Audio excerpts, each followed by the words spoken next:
Hello, everyone. It is Friday night. We made it through another week, y'all. We did it. We did it. We did it.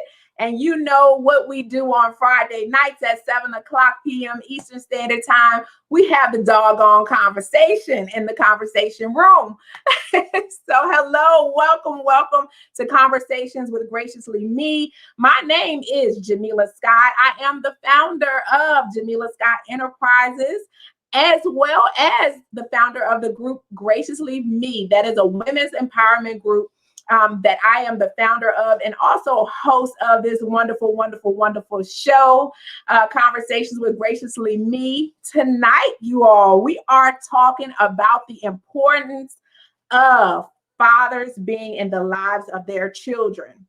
And if you are watching the replay tonight, please type #replay in the comments. I want to show you some love. We love our replay viewers just as well as our live viewers. I see that we have comments rolling in right now.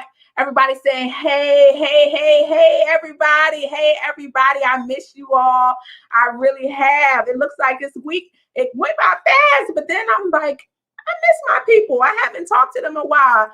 Hi, Paula. Welcome. Hello. Look, if you're ready to talk about this conversation, because this is a hot topic, y'all. We have fathers who complain all the time and say they want to see their children. The mothers keeping the kids away. Well, why are they keeping the kids away? What's the impact? This is going to be a powerful show tonight. So if you're ready, type ready. Hello. I see you all popping in. Type ready. Let me know. You ready to get this conversation going? Come on, let's get some interaction going tonight with the live viewers. Type ready in the comments. I know Facebook kind of has a law. All right, Gisette, I see you ready. You ready? Anybody else ready to get this conversation going tonight? I'm gonna wait for, okay, we got a couple of more readies. So I am not going to hold the process up. Without further ado, everyone, I am going to introduce tonight's guest, and her name is all right, I see the readies coming in. Her name is the fabulous Miss Ajawai Ajavan. Hello, welcome. Well, thank you very much, Jamila. Thanks for having me. I am so glad that you are here. This conversation needs to be had. I almost kind of didn't have it because I said, most of my viewers are women.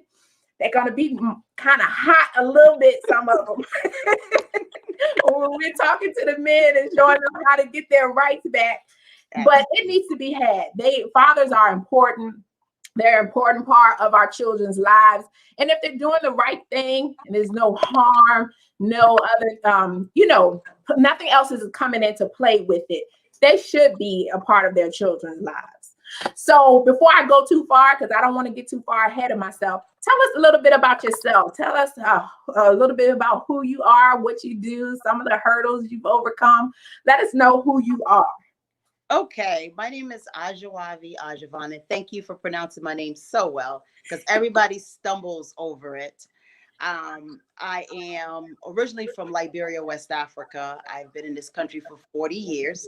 I've lived here all of my life. I'm a mother of 3 grown adult children. I just, as you saw on Facebook, just finished my first semester of law school. Congratulations. Thank you. I am the founder of Every Man Counts, Better Dads, Better Lives, and also a CEO, actually, of a mediation practice in Wilmington, Delaware. So you asked, what obstacles have I faced? Yeah, tell us a little bit, because I know, our show is only an hour, so I know I'm gonna keep it short. But I just want the people to know a little bit more about you and how you come to even want to start a nonprofit like this before you tell us about the mission of your nonprofit. So just give us a little background. Well, let's go back to when I was a mediator in family court, in superior court and family court. And many of the fathers would come into my office for mediation unprepared, especially Black and brown fathers who was just with mom or have taken care of their children since birth. But now they're faced with this fee of child support or even custody. and visitation, and they're kind of confused. So they didn't understand their rights. And as a mediator, I couldn't really give them or tell them what to do. So after seeing that, when I went to grad school, I had talked to one of my professor who was the president or the commissioner for the DOL, Department of Labor, Department of Corrections, I'm sorry, DOC. And and he told me, he said, I think that's a really great idea. Why don't you push it? Because I told him everything, all the passion I had for helping fathers. I got a lot of flack from mothers, why you helping fathers? You're a single mom, you raise your kids by yourself. And I said, but that's the more reason to help fathers, because had my ex-husband had this type of help, I don't think I would have been left as a single parent. I think that he would have been more involved because someone would have taught him how to navigate the system and actually be a part of his children's lives when we separated. So, I mean, it was very hard in the beginning. When I went to fatherhood groups or organizations that was run by all men, I was shunned. People looked at me like, you're a woman. What are you going to do? You can't pull this off. You don't know what to do. You don't know how to teach a man to be a man. And I will always tell them, I'm not trying to teach a man to be a man. I'm just trying to help fathers, whether they're incarcerated or single outside of prison, navigate the court system, make sure they have built a relationship with their children, because I saw how my children thirst for their father. And I know as a single parent, the children suffers. So that's why I took on this challenge. And we've been in existence now since 2014, still growing strong. That's excellent. So what's the mission of Every Man Counts? What's the goal? Our mission and goal is to educate, empower, and encourage single and reentry fathers to build that relationship with their children, educate them on co-parenting with the moms, because that's one of the biggest things, right? So that they're successful in the community, and also help them navigate the family court system. So that's our goal. That's our end goal, is to help them navigate that family court system if they are in that process of going through family court. Okay, so let me ask you this before, and anybody that has questions, that have comments, this is our show. So I want to make sure that while we have the experts on, that your questions get answered. So if you come up with questions as you're watching, please feel free to type your questions in so that we can get you some answers. So my question is, how are the children normally impacted when the fathers are not in their lives? And I'm assuming vice versa, how the fathers on the other side as well. How are they impacted? What are some of the stories that you come across and the impact? People think that children are not impacted when a parent is absent there from them. It's very hard. The CDC has done so many research and come up with so many statistics that show that children's growth and development are very effective when there's an absent parent, named mostly the fathers. I'm not saying that mothers cannot raise a child to be a successful citizen in the community, but let's take for instance a male child, okay? Yeah. And a single mother is raising a male child. Yeah, we can train our sons, to be productive citizens in the community, but can we teach them how to be a man? We can't do that. And that's something that is missing. And I always try to educate moms and dads, if they're not, especially if dads are not in the children's lives. I try to tell moms, get mentors, go to church, get someone from the church, get someone from the community. If they're in sport, get their coach, talk to their coach, because there's a lot of things that women don't understand about men. I raised 2 boys, and believe me, if I didn't have their mentors interacting with them throughout the time they were with me, I don't know what would have happened. Yes, I instilled that discipline and that love for humanity and hard work. But how do I teach a man to be a provider? How do I teach a man to protect? How do I teach a man to profess his love for his wife? My sons saw me work 2, 3 jobs. That's not what I want my sons to see their wives do. So we need a man to teach them, look, this is not right, what your mother has to work 3 jobs to protect you, to feed you. As a man, this is what your responsibility is. So I thank God for the mentors my sons had. I mean, I had to go out and seek them because I wanted them to get that full, well-rounded teaching, from Yes. me and from a male figure. So it's very hard when a father is absent the child's life.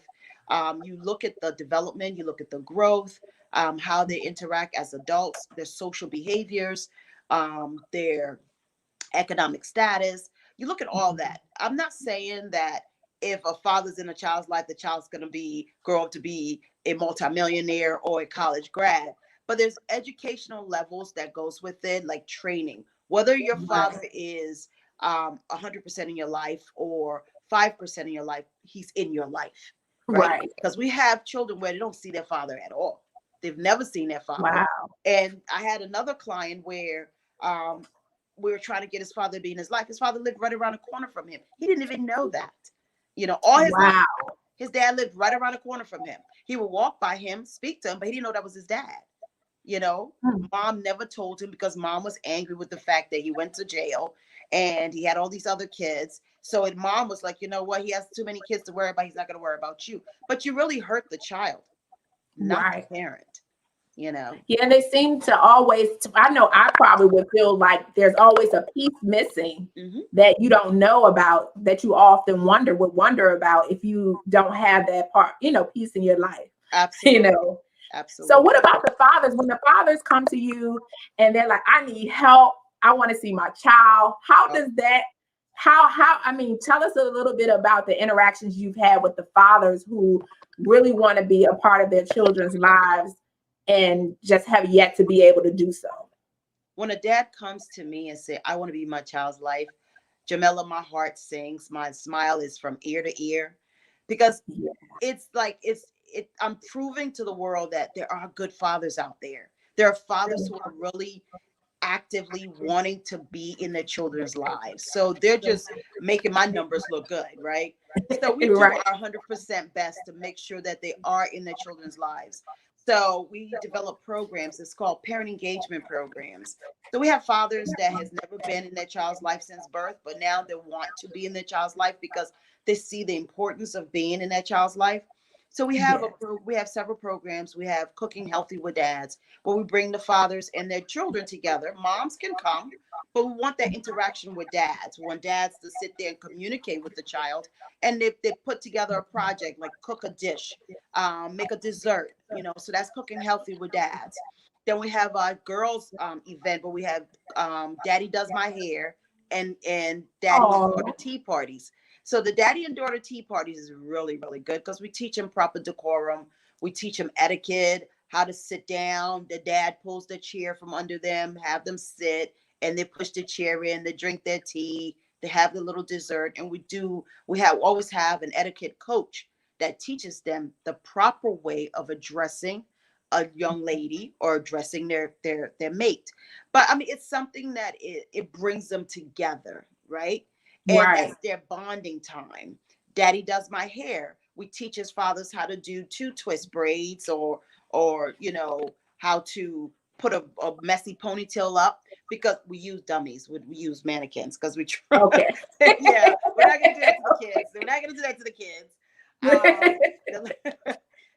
But then we take the girls and we pamper them for the day. So we do a mini manicure and pedicure with them, and then they spend the afternoon with their dads and they have a conversation with their fathers and they do projects with their fathers. So it's teaching them how to take care of their daughter's hair if they have visitation with their daughters, or they're taking their daughters to a beauty salon, because I think that stereotype that moms are the ones that's supposed to take their children to the salon, the girls to the salon, not dads. We need to change Right. that dynamic, right? And that's what we do.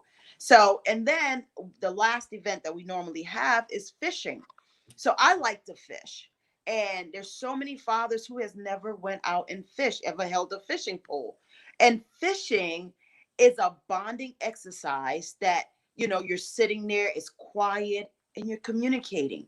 My Yeah. biggest thing is communication. I think conversation with the parent and the child goes a long way because you Yeah. learn your child, you understand your child, and that child understands you, and you're building lasting relationships and lasting memories. So that's some of the programs that we have for our father engagement. that bring the fathers and their children together once they come into my office and say, I want to have a relationship with my child.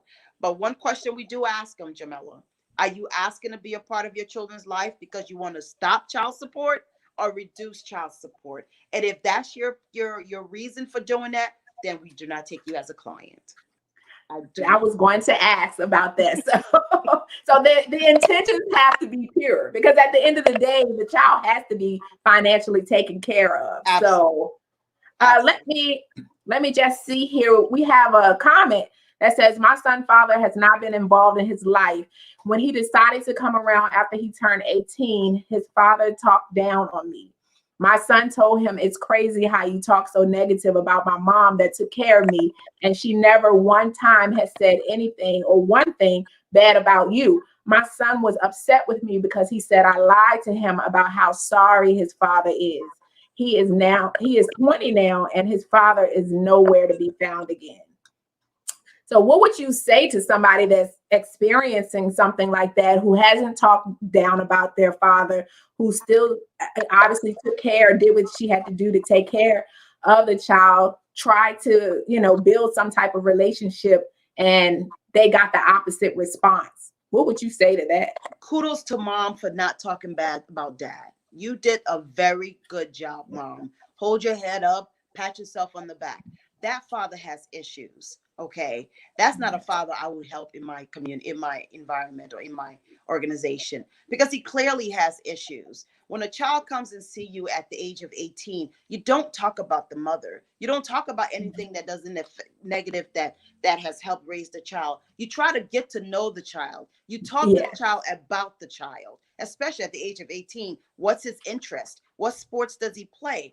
Come on, those are things you talk to the child about. So I understand that her child told her, you lied to me about how sorry my dad is. No, she didn't lie to you. She just didn't. She basically saved you or spared you what your father really was, or is. And he shouldn't be mad at you. And if he's that angry, perhaps he needs to go to counseling to get over that piece. But he needs to honor his mother and thank her for not allowing him to get to know this person who was not a really good father to be in his life. So, love the fact that I want fathers to be in their children's life. But if a father is, I always say an amoeba, you know what an amoeba is, right? Go ahead. Look, break it down for us. Break it down. Flesh-eating disease. If he's that kind of person, keep him out of the child's life. Bring in mentors. Positive reinforcement is so important when you're raising children by yourself. You need people, you need affirmation, you need people to come in and let them know that they're loved, their sportsmanship is good. Teach them right from wrong. That's what you need. You don't need negativity. It's bad enough this child has to be by himself, only with his mom, or her only with her mom, and go to school and see other children with two parents. So you don't need negativity in that child's life. Mom, you did a really great job. Do not feel sad. And that's Tasha. I had to pull out my other device. So thank you, Tasha, for even being willing to share that with us. Yes, absolutely. You did a great job. Keep it moving. Yes, you did a wonderful job. Yes. Now, our next question is coming from Tasha as well. It says, how do you help your child when they get hurt by the absent parent? So I think you touched a little bit on that already, but Therapy is really good. And I know we in the Black and Brown community don't think that it works, but it helps. It really does. For someone to talk to a third party, a neutral person about what's hurting them, it's so much better than going to someone because you feel that person's going to have a bias input, and you don't want that. So you need a therapist. Let that child see a therapy or a counselor. And you move on from that. You have to put that behind you, but that's the only way I would suggest you put it behind you, by going through therapy. Yeah, because there can be so many layers to that has to be uncovered and dealt with in order to really heal. So I totally agree with that. But I'm an advocate of therapy anyway. So Me too. I feel like everybody that's walking the earth in 2021 needs a therapist. Oh, especially after last year. Ooh. I am Yeah. telling you, we have survived some stuff, and a lot of us do not even realize it because we just keep going. We still got to work. We still got to get the kids in school. We still have to eat. We still have to, and so it hasn't even really registered with a lot of us yet. But definitely counseling. Absolutely. Now, do you only work with men who have been incarcerated, or do you work with any single father that's looking for help? We work with any single, so it's single and reentry fathers. So Okay. they have to, single, recently divorced. We have fathers that are recently divorced, fathers who's never didn't even know they had a child and Wow. got a letter going to court that you have to come to court for paternity. We help those fathers. Wow. We help fathers who are married but have children outside of the marriage. We help them as well. So it's any father who has difficulty in building that relationship with that child, and also building that co-parent relationship with the mother, whether they're intact or not. Got you. So I know that have to have been that's a whole another layer. You said that they're married and then they find out they have woo, that's a whole nother story. it is, but it's interesting. So I'm sure.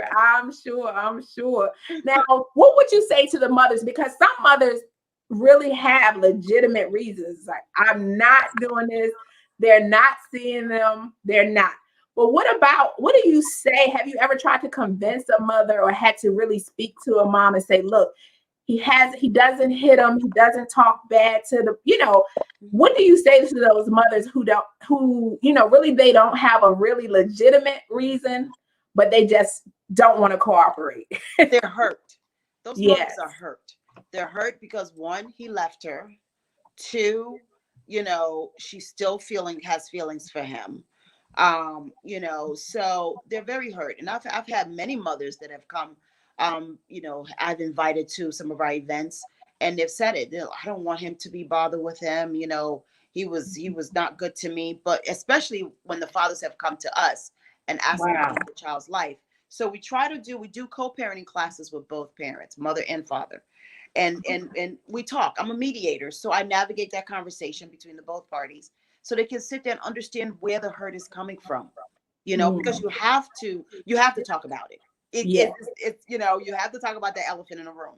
If you're hurt, let's talk about it. Let's get past it for the sake of our child. So that's what I usually tell moms. If you're that hurt and you feel that he should not be in this child's life, let's have a conversation. Let's have a dialogue, the three of us. I would navigate the conversation. You sit there across the room from him, or we could do a caucus where you're in another room and he's in another room, and I'll go back and forth. But let's talk about it. Tell him about your hurt. Tell her about your hurt. Let's move on, because you cannot bring hurt into a relationship when you're trying to building that relationship with your child, right? You and mom would not get back together again. That's fine. You are not going to cohabitate. However, you need to cooperate and you need to co-parent effectively because of the child or the children. So it's very important to talk about that hurt. Wow. And in order to talk about that hurt, the father really has to want to do this because it sounds like he has to put in some major work that he's probably been running away from. It's like, I only want to see my child. I don't care how I hurt you. I don't care, See, that's the difference with our program, Jamila, because I told you that was one of the questions. I hope it's not child support. Another thing is, are you willing to go through the process? If you're willing to go through the process, then yes, we'll help you. We're here for you. We want the thing is want to build a lasting relationship with that child, right? So that's it. Two things, are you coming in here for child support reduction? If you say yes, I'm sorry, we can't help you. Are you, I don't even go to the next question, but if you say no, I'm not, then I'll ask you the second question. Are you ready to go through the process?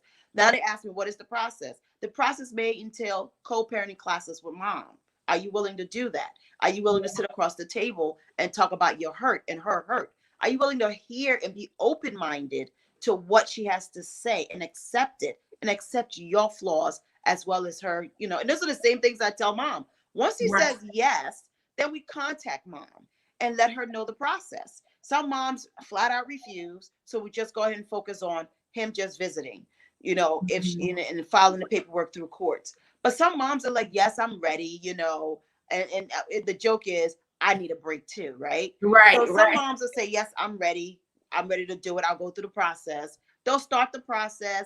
And sometimes, Jamela, they'll stop in the middle of the process because something he did or something he said just Uh, trigger it. It's like that word. And then it yes, flies off the handle and she's done. But that's hurting the child. So yes, our process is not just a one-time process. It is continuously, we're continuously involved in their lives. We're continuously, and some fathers, we just help them file the paperwork, make sure it's filed correctly the first time, because sometimes when they go to court and file it, it's wrong, so they lose money. So they'll right. come through us and we'll make sure it's properly, documented, and then we'll file it for them, so they don't have to lose money or time. And they'll just go through that and wait till the court do their thing and grant visitation for fathers or grant custody for father, whatever they're seeking, or they go through us and then we do it, we keep it out of court and we do everything as an agreement and we notarize it and they keep that agreement on them. So there's two processes to this. Yes. Yes, it sounds like it. I like that process that you talk about actually having, because I know I'm the type of person, I like to have it documented. I like to have paperwork, I don't want to just go off of a conversation no matter what I'm doing. So, I like that there's also another option. If you choose to go through mediation and not go through the courts, you still have paperwork. You still have notarized documents to say this is what the agreement was. Yes. So that's an excellent option. And I want to kind of go off a little bit off topic, but it's not really, because because you work with younger men, you work with a lot of Black and brown men. Mm-hmm. And they could be riding around with their children in the car. They could be, interacting at the park, and all of a sudden a police officer comes up. So I'm asking you this because I know you have a lot of interaction with men by working through this program. What do you tell them in this hiding, or maybe seemingly hiding now because we have video and all of that, the interaction that they have with the police? Do you talk to them at all about that? If you don't have your children with you, if you do, what should you do? How are you all feeling about that? Has any conversation come up about that? I have a program called Court Smart, and I wrote the curriculum. So we usually do a 6 to 7 week course for fathers. And normally I would have a police officer be one of my guest speaker to talk about the interaction with police officers and what to do and what not to do, especially when you have your children around.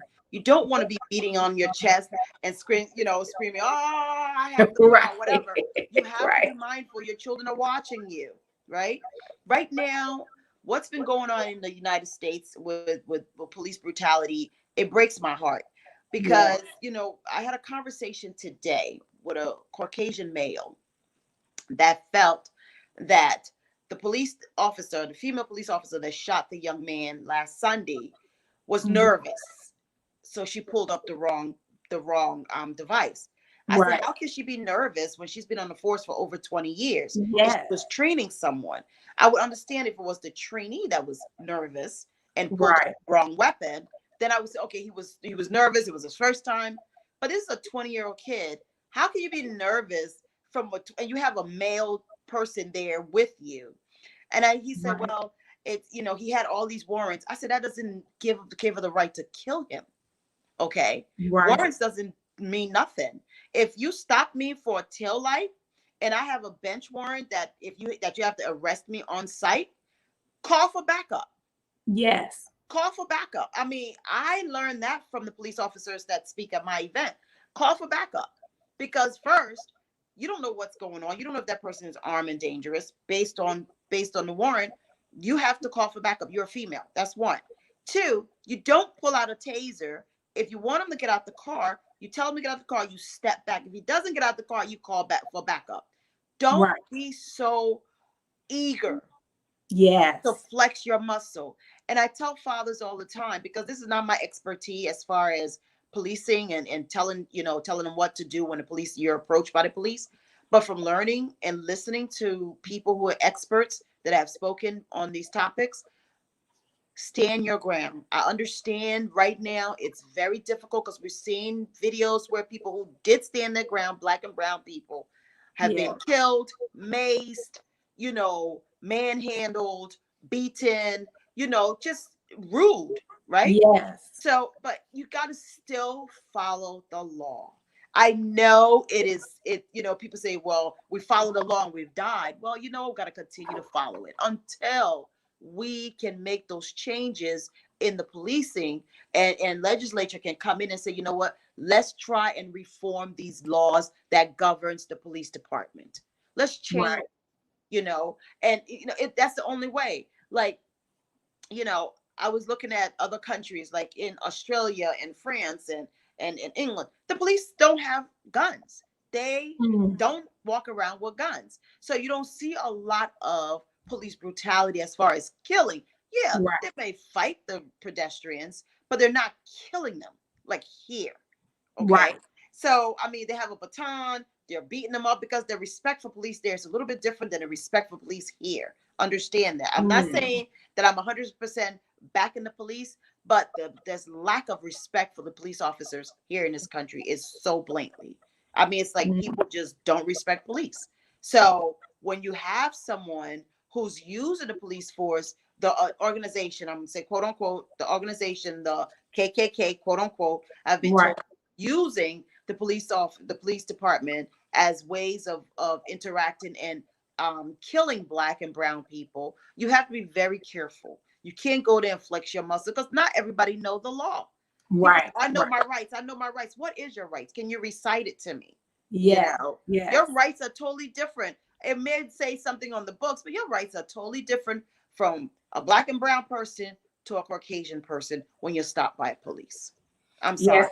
So at the end of the day, we just got to try to get home to be able to then go and research what we can do. Yes. And make it out of there. Absolutely. Absolutely. And our police officers need to be trained and retrained because, I don't think I think it's an individual thing, to be honest with you. Right. Because I know a lot of police officers, white and Black, that would never do something like that. Because they know better. They have common sense. But there's some officers that don't care. They don't care for life. They don't care for us. They don't care at all. So they'll do whatever they want to do, even though they're all trained properly, but they don't care. So, the ones that are like that, we have to weed them out. We really do. Yes. And that's the thing. If they were to stop covering up for the bad apples and just go on ahead and get rid of them, then that would, I believe, would make it a lot easier for the police officer that's really there trying to do their job the right way. It will give them some leeway. But I think the issue comes in when you keep covering up for the bad apples and they're bad and you don't know how far up the chain the bad goes. Absolutely. Because the bad apple goes up as far as up the chain. Believe me. It's not only the rookies or the officers that are getting it. It's the sergeant, it's internal affairs, all of them. It's just someone, at least one or two people in those areas that are bad. Let's put it that way. Okay, everybody. So we are talking tonight about, because of my father, the importance of having fathers in the lives of their children, helping fathers, letting you all know that there is help out there. If you're really ready to do the work, you want to do the right thing, and you really want to have a relationship with your child that you're going to be consistent with, and you're ready, there is help out there. So that's what we're talking about tonight. So we talked a little bit about what to do in a situation if you encounter the police, because it's relevant right now. And you could be with your child, any of us could be, and have an encounter like that. You haven't done anything, you look like somebody. So get out of the situation, make it home, by any means possible, make it home so we can fight for you. All right. So tell us a little bit. We're about halfway through here. So this has been some good information. Good information. So why would a father come to Every Man Counts versus going to court directly, or what's the incentive for Well, them to go through you all? I kind of mentioned that earlier. The reason why most fathers will come to Every Man Count, because one, the paperwork. Sometimes it's very difficult to fill out the paperwork, and they get frustrated. They'll fill out the wrong paperwork. The court staff are not allowed to give you any advice or help you at all with what type of paperwork to fill out. Every Man Counts will help you. We are an advocate. We will help you fill out the forms. Make sure you fill out the right forms. Make sure your language on their forms is very layman intensive. Nothing legal. Something basic that you will understand that will make sense to the judge. So we're very, very careful as to what is put on those forms and how it's interpreted. So we make sure that it's filed correctly the first time, where fathers don't have to file it and then get denied, and then time goes by, and so it's more of a positive if you come through Every Man Count. And I'm not saying you can't go to the court and do it yourself. Right. It's easy for some people, but some others, it's not as easy. Right. So if it's not that easy for you, that doesn't mean you just give up and say, forget about it. And they do. And they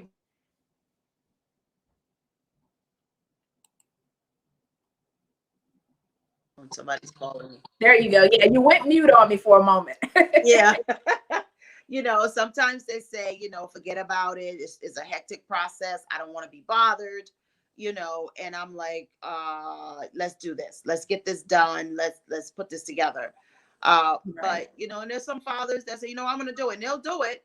And then 6 months later, they'll call me and say, oh, Miss Aja, it didn't go well. Can you help me out? And then by then I'm like, okay, now you want to help. Yeah, it's a different process. It's going to take we have to undo what you've done. Right. I have attorneys that work with me. Some attorneys that work with me do stuff pro bono, for the fathers, but yeah. Well, it sounds like to me that it's no excuse. It leaves out the excuse. None whatsoever. None whatsoever. If you really want to see your child, you can't just come on Facebook and say, she doesn't want me, talk bad. She doesn't want me to see the kids. No, you have to do something, and there is help out there for you. And Jamela, I must say, even if you don't live in Delaware, there's fatherhood programs in every state. Go to your local, 211 information center. Ask them about fatherhood programs.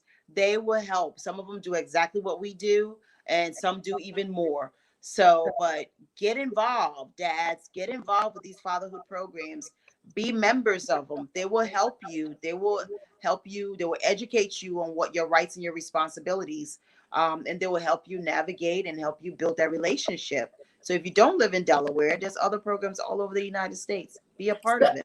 So what you just look for, fatherhood, what are some of the terms that you would maybe Google? Fatherhood initiatives. Okay. Promoting safe and stable families. Those are the terms, because of the fatherhood program. Promoting safe and stable family is through the federal government. My Brother's Keeper. That's another fatherhood program. National Fatherhood, USA, BLM, not Black Lives Matter, but it's it's BML, Black Male Leadership. Okay. So look for those things. There's programs. They have get involved. Get involved and get to know what's going on. And mothers, if you don't have fathers in your child's life and you're looking for mentors, those are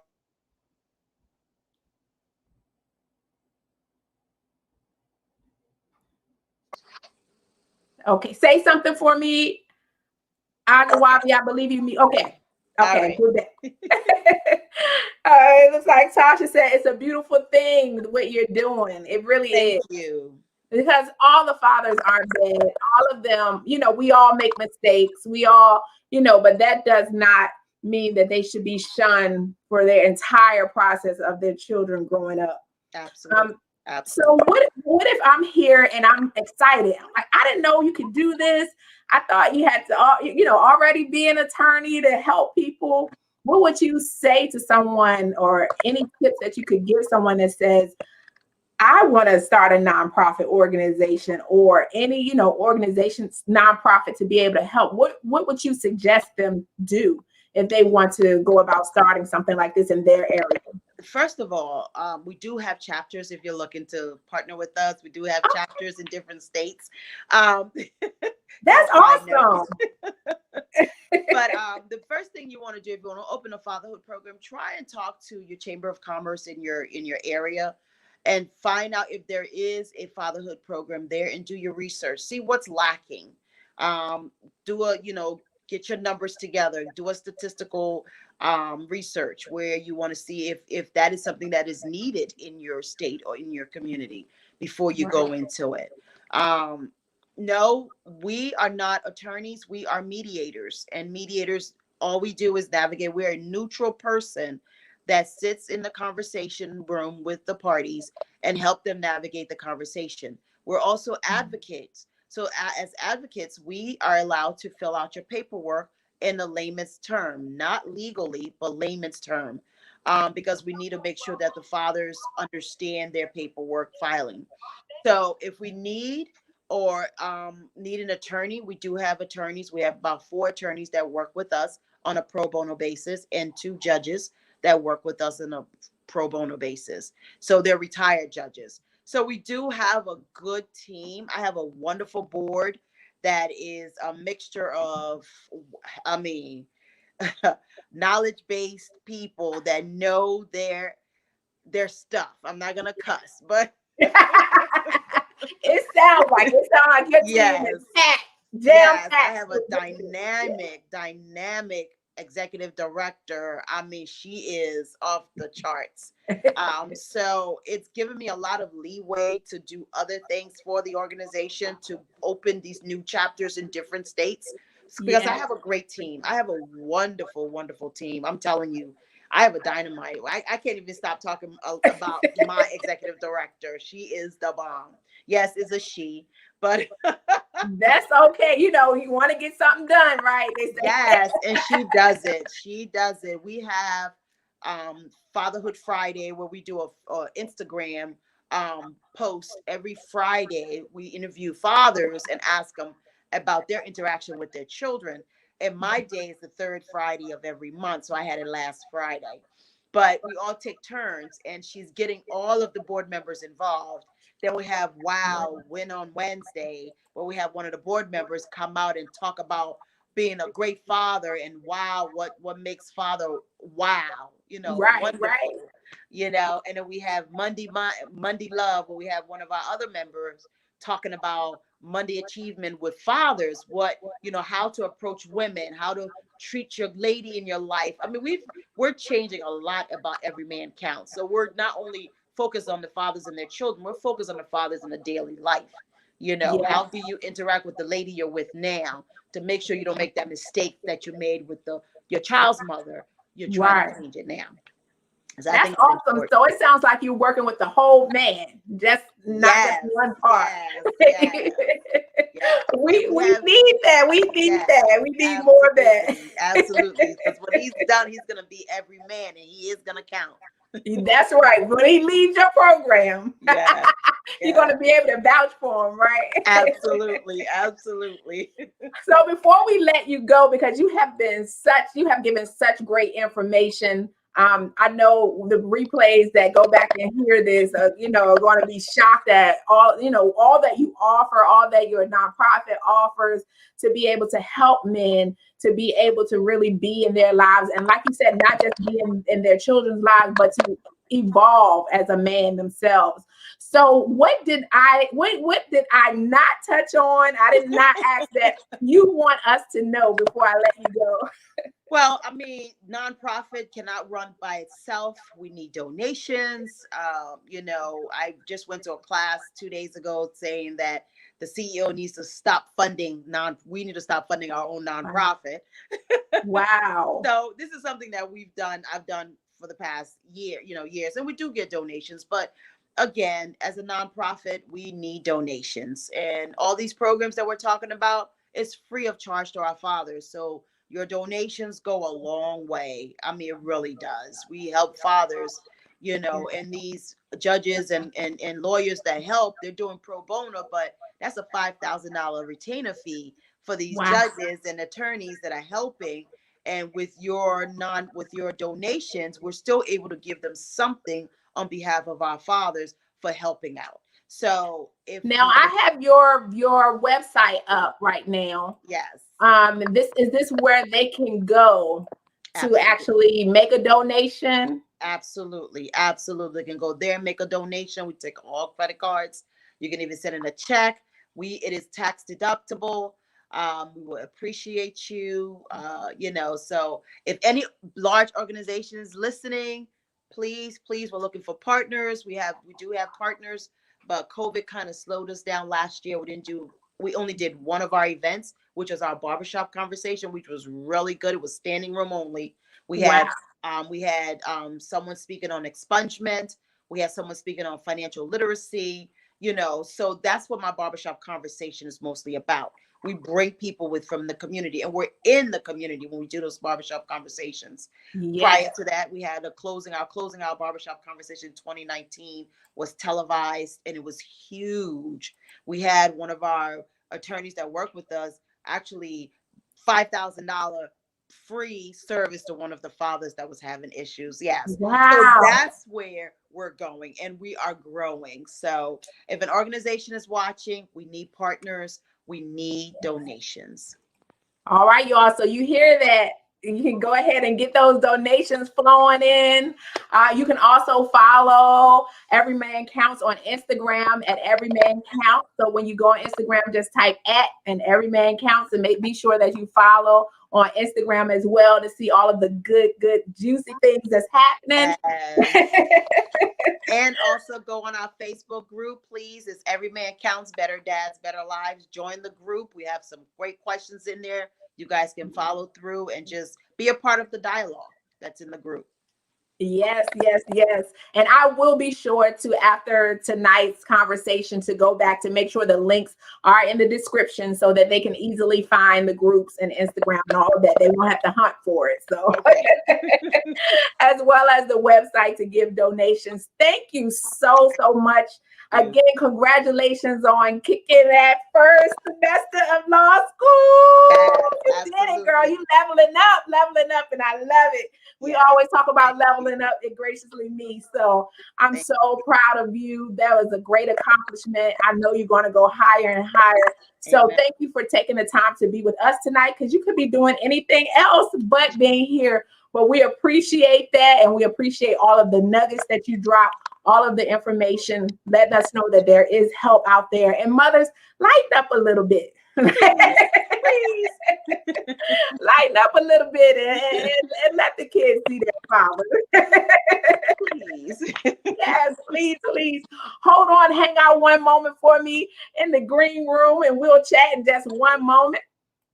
All right, everybody. So tonight's show was a little bit different, but very informative.